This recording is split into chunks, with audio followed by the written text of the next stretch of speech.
सध्या इंस्टाग्रामवरती व्हायरल असणारं हे गाणं तुम्ही ऐकलं असेल.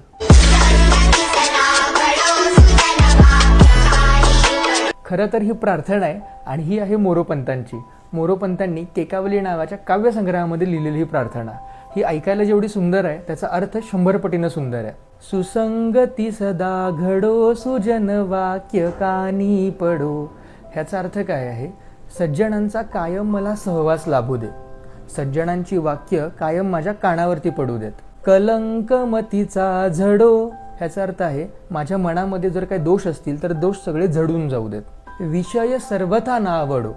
म्हणजे मनाला उपभोग देणाऱ्या, सुखाची उपभोग करून देणारे विषय मला कधीही आवडू नयेत. सदग्री कमळी दडो. म्हणजे काय? संतांच्या कमळाप्रमाणे असणाऱ्या चरणांमध्ये माझं मन कायम आश्रय घेऊ दे.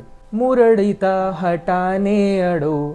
म्हणजे एखाद्या वेळेला संतांनी आपल्याला झटकारलं तरी सुद्धा आपण तिथे हट्टाने अडून राहावं. वियोग घडता रडो. म्हणजे जरी एवढं करून सुद्धा संतांचा तुमचा वियोग झाला तर पोट भरून मनापासून रडावे. मन भवत चरित्र जडो.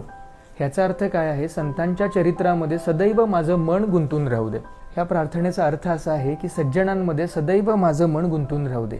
जर तुम्हाला ही प्रार्थना पूर्ण ऐकायची असेल तर कमेंट करून सांगा, मी तो व्हिडिओ नक्की बनवेन.